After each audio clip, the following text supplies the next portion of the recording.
Now, you guys were in New York, was it a week or 2 weeks prior to 9/11? A week before 9/11. We were there for Labor Day weekend, like September 3rd, around there. And of course, September 11th happened Yes. a week later, and we had driven by the World Trade Center, had seen the glory and, the majesty of all the tallness of the buildings and all. And, to come back home after having such a wonderful experience there, and then a week later to see what happened in New York. Yeah. And then, to think we were there just a week prior. We could have been there in the midst of all of that. Yes. But God chose to allow us to see New York as it was before that ever happened. Yes, yes.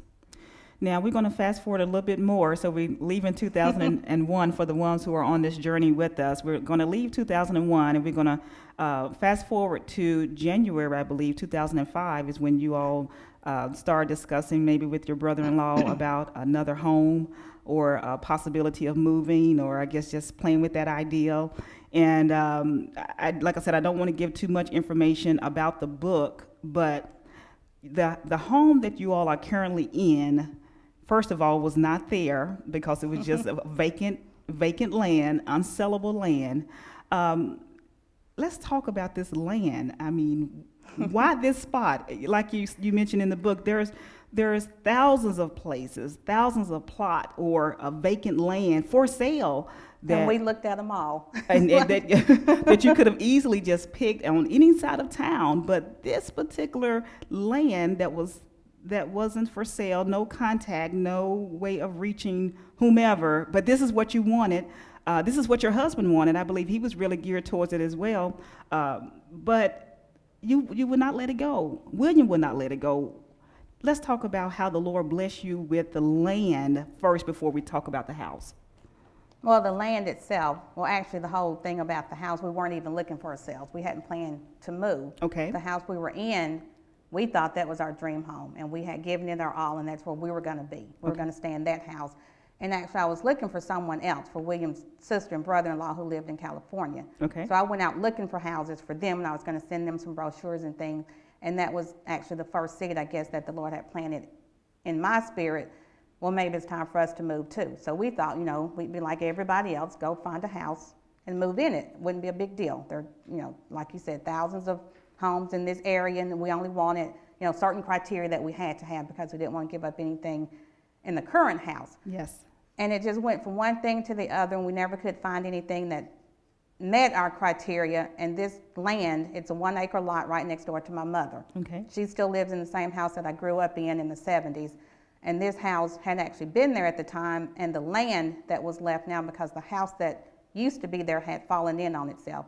The couple that lived there had no children, and the wife had died first, and then when the husband died in 1988, the land just sat there. The house was there, but no one lived in it, and if you don't live in a house over the years, it tends to deteriorate. So with him dying in 1988, it just sat there, and eventually that house caved in on itself. And if you look at pictures of the land before we cleared it off, you can't see the house, but it's actually in there. It was just a jungle that had grown up around the house because no one had been on that property for probably 15 years. Yes. So the house was actually covered in brush behind the trees and all, and it just sat there because he left no will. He had no children, his parents were deceased, and his closest relatives were actually 3 sisters. So those 3 sisters had also deceased, and each sister had 5 children. Wow. So it went to their 5 children, so it was 15 heirs. So legally, it belonged to those 15 heirs. Some of them didn't even know. They lived in California, New York, all sorts of places. Never knew the man that lived there, didn't know anything about him or the land. But there was this one lady, a niece of his, that used to live there with them, Mrs. Owens, and I mentioned her in the book because had it not been for her and all the assistance she gave, of course, through God sending me to her, Yes. we never would have been able to purchase the land. But it was considered heirship property, and Mrs. Owens had tried to sell it before with the heirs, the 15 original heirs from when he died in 88, and it just never worked out. She had an attorney. They had tried. They actually had a few contracts written on it. Everything always fell through.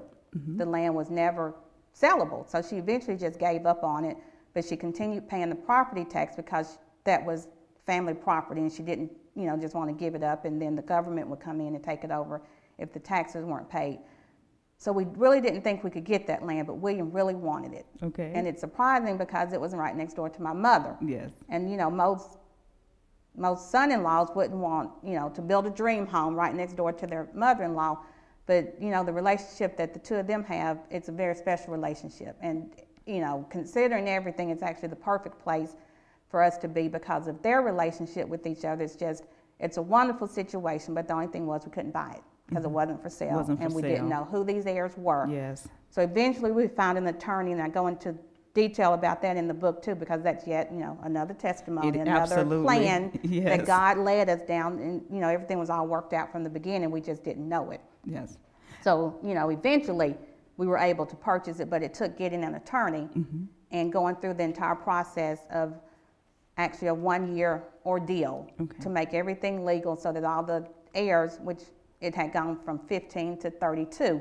So by the time we were able to buy it, there were 32 heirs that actually had to agree and sign off on the paperwork with the contract, giving us permission to purchase it. So this fabulous attorney that we had found, Mr. Brittenham, he came up with the grand plan for how it would all work. And the plan, the master's plan, of course, that I mentioned in the book, it was God's plan all along. And eventually, after a 3-year journey just to get to the house, we were there. And for the ones who are just tuning in, of course, you're going to have to just purchase a copy of this book to get more information, because we don't want to tell all of the details on the air. But I promise you purchase this book. Once you read it, I said 2 things will possibly happen. Number one, if you're a non-believer, you may have thought that the things that you have obtained in life or situations that happened was because of luck or something that you did, and you never looked at it as the Lord. Once you read this book, you will see how God is able to move, and some of that luck that you think that was really luck was actually the Lord moving on your behalf. And for the believers, it will remind you what an awesome God we really serve, and how faithful God is, and how loving he is to us. Now, for more information regarding living inside the testimony, Sister Betty have a website that you can go to, which is www.livinginsidethetestimony.com. That's www.livinginsidethetestimony.com. The website is the same as the title of her book. Also, she have an official book signing, which is scheduled for Saturday, April the 25th. That's next Saturday, which is April the 25th, from 12 noon to 2 p.m., and it's going to be held at New Covenant Outreach Ministries, and the address is 3474 Egypt Central Road. You go out to the website, all this information is out there. Once again, that's livinginsidethetestimony.com.